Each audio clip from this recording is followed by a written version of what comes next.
En ce week-end d'élections européennes, 129 équipages modernes et 10 historiques ont fait le déplacement sur la côte Picarde pour disputer le rallye régional du Marcanterre.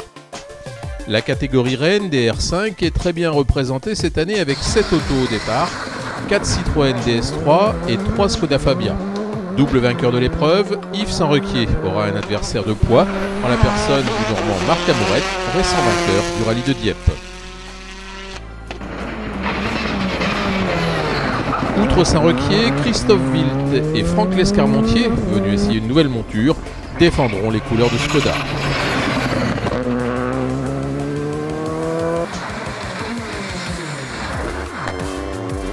Du côté de Citroën, en plus d'Amourette, Laurent Bayard et Hugues Lapouille sont rejoints par Marc Lance qui va découvrir le pilotage de la DS3.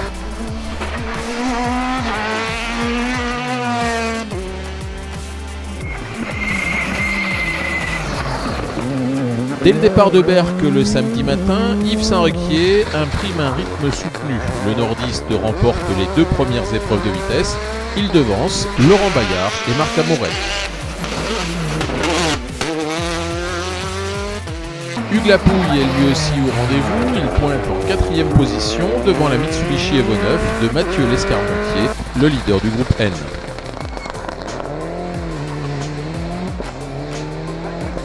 Pour ses débuts en R5, Marc Lance apprend vite. Il occupe la 6e place devant Christophe Wild qui est parti à la faute dans un champ et a perdu beaucoup de temps pour retrouver la bonne direction.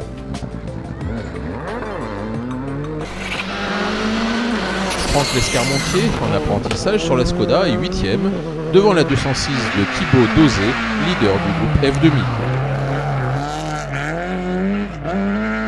Raoul Lacroix, dernier vainqueur du rallye du Marcanterre, est de retour avec une Clio d'emprunt. Il est en bagarre avec Francis Legrand pour la conquête du groupe F2000.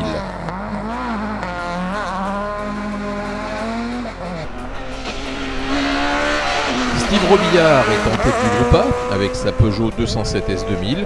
Son second n'est autre que Michael Delair au volant de sa Clio Ragnotti. Yves Saint-Requier continue sa course victorieuse, il aligne 2 nouveaux meilleurs temps et remporte pour la 3e fois le rallye du Marcanterre. Marc Amourette remporte les 2 dernières épreuves, il termine 2e devant Laurent Bayard qui a dû céder sa place de dauphin dans l'avant-dernière spéciale.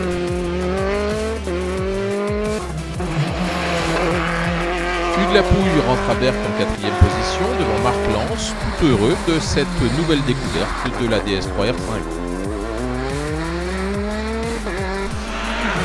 Christophe Wild termine le rallye à la 6e place devant Raoul Lacroix, auteur d'une nouvelle belle performance au volant d'une Clio d'emprunt.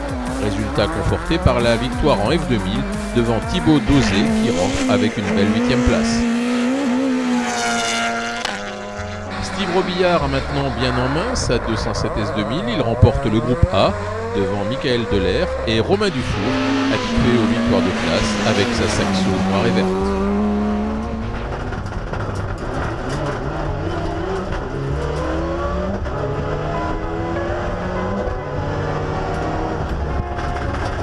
Mathieu Lescarmontier manque à l'appel, en tête du groupe N, est classé dans les 5 premiers au général, il a crevé dans la 4e spéciale et a perdu plus d'1 minute. Il laisse la place de leader du groupe N à Tom Vanson avec sa Clio, premier de la classe N3.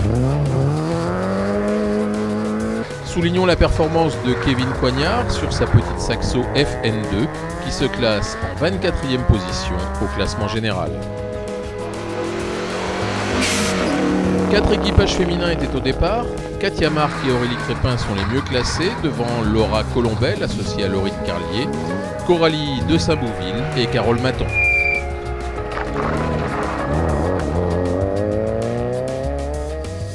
Il y avait 10 partants pour la 2e édition du rallye VHC du Marcanterre. Grand favori de cette épreuve, Arnaud Choquet est présent avec la Ford Escort déjà vue au rallye du Touquet en début de saison. La nouveauté, c'est la présence de Frédéric Roussel, venu essayer sa toute nouvelle Ford Sierra Cosworth pour son premier rallye en historique. Thomas Caron est aussi présent avec sa R5 GT Turbo sur des routes qu'il connaît bien. Pour honorer son rôle de favori, Arnaud Choquet remporte toutes les épreuves de vitesse. Il gagne le deuxième rallye VHC du Marcanterre. Pour la deuxième place, belle empoignade entre Thomas Caron et Frédéric Roussel qui s'est vite habitué à sa nouvelle monture. Roussel réussit à prendre l'avantage sur son adversaire, mais il perd 1 minute dans la dernière épreuve. Il monte néanmoins sur la dernière marche du podium, derrière Thomas Caron. Il avait travaillé très tard pour terminer la préparation de son Alpina 110. Bruno Évrard a été récompensé avec une belle 4e place. José Lévesque, auteur d'une course régulière, termine le rallye en 5e position. Suivent Philippe Lassalle et son Opel GT, Eric Coel sur sa Peugeot 205 GTI et Michel Cardon qui ferme le bal avec sa Samba.